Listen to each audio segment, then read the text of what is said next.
30. It's the magic number. Yes, it is. Welcome back, viewers, to Procurement Basics 101. This is episode 3, so technically we can say that this is 103. This is where we finally get to the meat. Episodes 1 and 2 set the table. Told you what procurement is. Told you about the different roles within procurement. This is where we start to get into strategy. This episode is about buying and properly negotiating.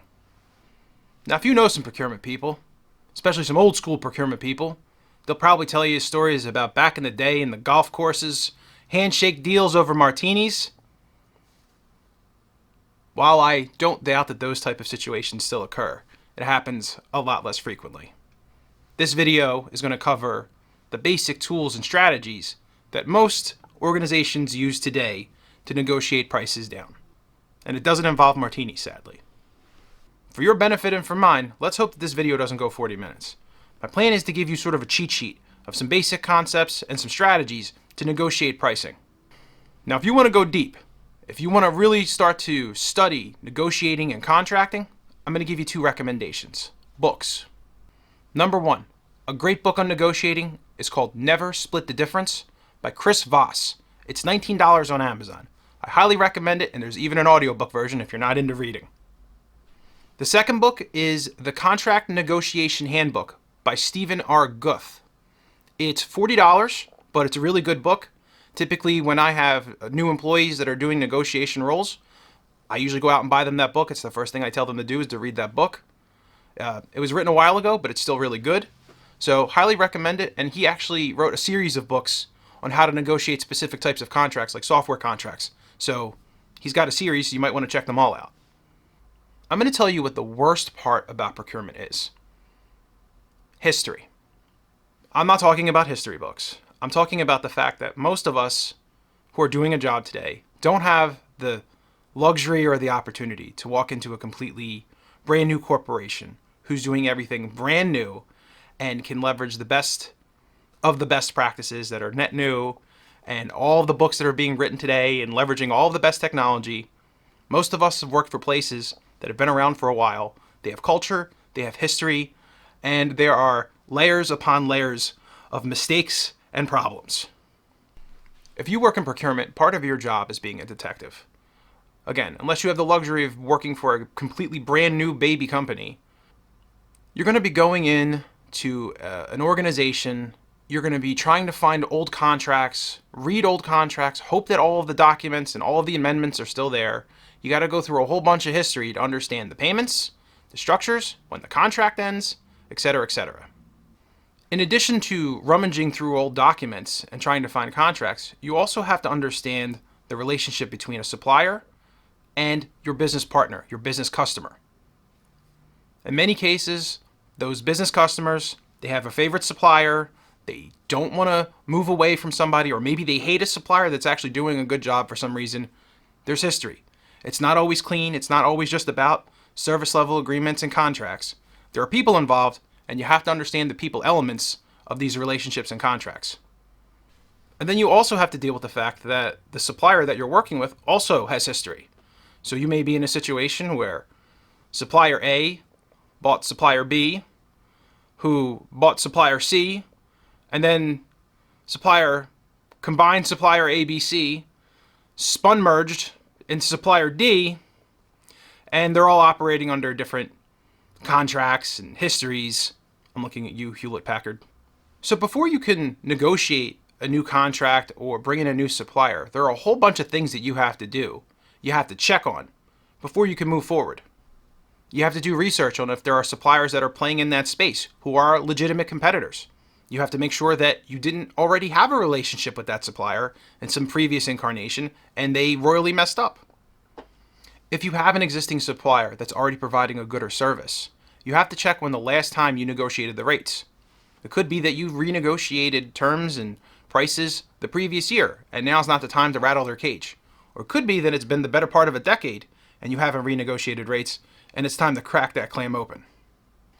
I have no idea why I just used a clam analogy. I find them to be disgusting.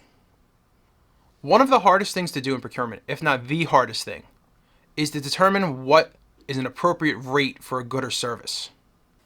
I don't have any magic bullets here. There are some strategies that I'm going to give you in other videos, but this is hard. It doesn't matter if you're paying for a service or a subscription that may give you intelligence. None of them are great. At best, they're average or mediocre. At best, they'll give you some insights. But there's not going to be some magic subscription service or some data on the internet that's going to tell you exactly what you should be paying for a good or service. Well, maybe for some goods, tangible materials, but it's really hard for services. Before I get into all of the negotiating strategies, I want to go back to something I said earlier about how it's hard to go back and find old paperwork and contracts. You may be lucky. Your company may have invested in a contracting tool where all of the contracts are loaded and are relatively easy to find. Or you may work for a company that keeps all of their contracts in a shoebox or on an electronic SharePoint or a folder. Those are two very different things. And if you're in the situation where you have no electronic solution or you have all the documents scanned in a folder, well, you're not going to have a very good time. So if you don't have a real tool for contracts, I'm going to make a recommendation, and this is really important. Before you go off and do a negotiation or you start bidding on contracts, you have to know what your inventory is. You have to know what you're playing with. And if you don't have a tool that gives you that information, you got to go dumpster diving. What does dumpster diving mean? Well, you're going to be putting a lot of information on an Excel file. So I would recommend you start an Excel file, you start going through the contracts that are in your purview, in your space, and you start to track down when the start date is, when the end date is, what the total contract value is. If you have a breakdown on year-over-year spend, write that stuff down. It will be invaluable. Trust me. Try to write down who your business partners are, your business customers, their expense centers or budget codes. Right? You want all that stuff lined up in a neat little table so you can go back and reference it later. And if you're in a situation where the supplier has multiple SOWs, statements of work, or change requests, that's a really good way to track everything down and make sure you have everything you need before you go off and renegotiate. The last thing you want is when you're starting to compare prices between a new supplier and your existing supplier, and you suddenly find out that there is scope that you haven't included with the new supplier's pricing. Not a good situation. Once you have a good inventory of your contracts, you'll start to get a better feel for what should be renegotiated and when. You may have a situation where you just signed a contract, you're going to leave it alone. You may determine that it is a low-value supplier, the prices don't change much. It's not a situation where you need to revisit and reopen the contract for renegotiation. Procurement resources are not unlimited. You have to pick and choose your battles. You're not going to be able to touch every contract every year, and you have to decide what is the most strategic. Some contracts you will just renew and move on to the more complicated and sophisticated SOWs, engagements, and opportunities for savings. So if you are going to make a supplier rebid or bring in other suppliers to evaluate their services, the time-honored way to start that rodeo is to do a request for proposal, an RFP. Sometimes you may see that designated as an RFX. The X is a variable because it could be a request for information, a request for proposal. There's probably 50 other things that they call it. But an RFP, you're reaching out to a variety of suppliers that may be able to satisfy the good or service that you're looking to buy. So again, they're typically competitors of the existing supplier that you're working with, assuming that you have an existing supplier or service that's already in-house. And in most cases, that is what's happening. If you haven't viewed episode 2, this is a good time to do so, because I'm going to reference the supplier relationship manager. The person executing the RFP should be working with their supplier relationship manager to determine competing suppliers in that space. They should be aware of them, they should have some degree of market intelligence on them, and the combination of the negotiator and the relationship manager should be working together to come up with a list of potential suppliers.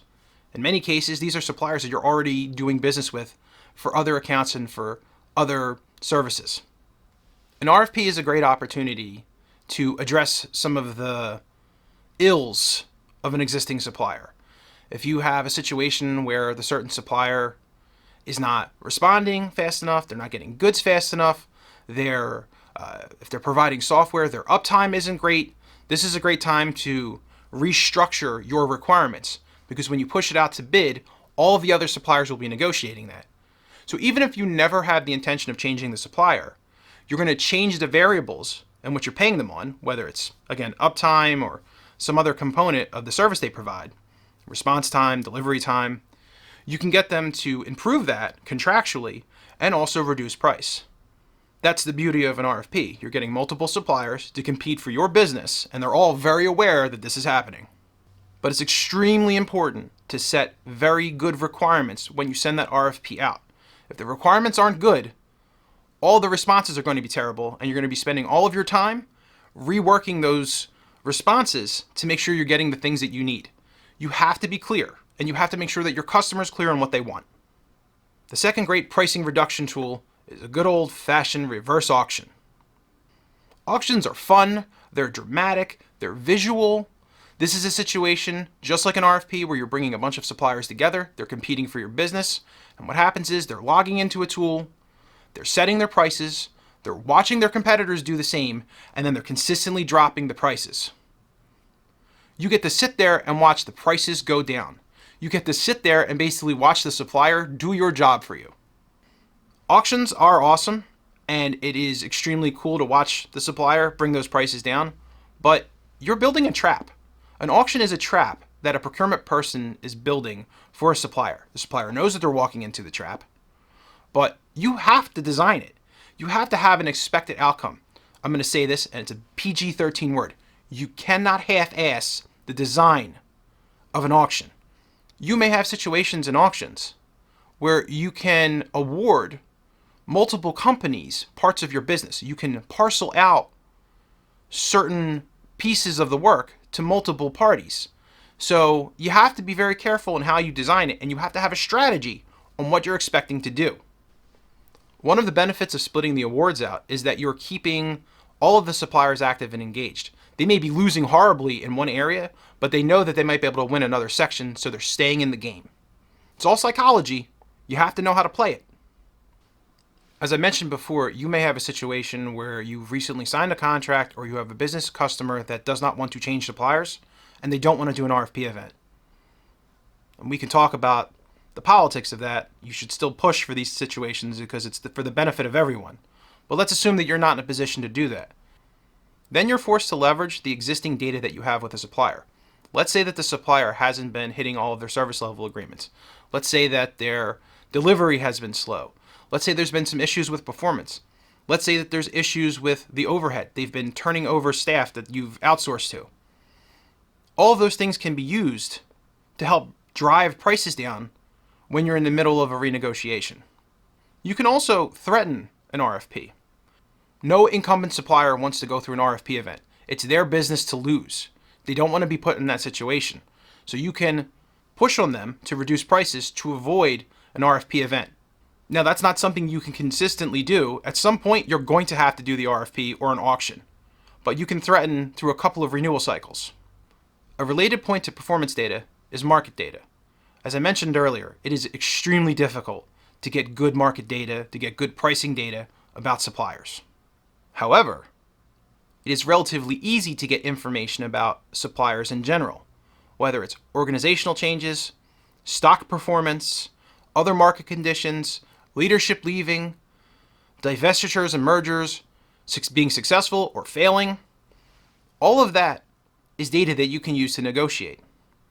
It's time consuming. You have to set up a lot of Google alerts if you don't have a subscription service that does this stuff for you, but it is possible. How do I know this? Because I've spent the last 8 years doing exactly that. You can check the source and you can see for a fact that I have been doing this for literally 8 years, every single week, checking the suppliers that I care about to determine if there's something going on that I can leverage for a renegotiation. And I can assure you, when you bring up the fact that they've just gone through a massive reorganization and laid off thousands of employees, and you question how they're going to be able to properly support you, yeah, that will catch their attention for sure. One last thing I want to cover before I end this video, because it's going kind of long, let's hope I can edit it down, is payments.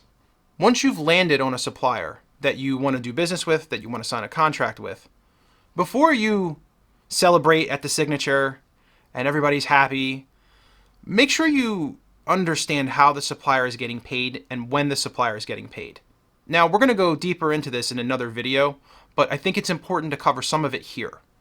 When you're in the middle of a negotiation, when you're working on terms and pricing, you don't typically think about net payment terms and payment structure at the end of the contract. There may be a quick little paragraph in there, and you don't give it a second thought. But give it a second thought. In many cases, when you're negotiating a contract, you're in a position to dictate when payments are released. Sometimes it's based on milestones or quarterly payments, but for an ongoing multi-year contract, the likelihood is that there's a monthly set payment term, and you can control when that payment is made. So instead of giving a supplier a payment in 15 days, 10 days, 30 days, why not 60? Hold on to your money for an extra 30 days and collect the interest on it. There's a multitude of ways to do that, but just basic contract terms, you can push those payment terms out from 30 to 60 days, maybe 90 days. And if the supplier is insistent about being paid sooner, make them give you a discount for it. Make them work for it. Don't give that away for free.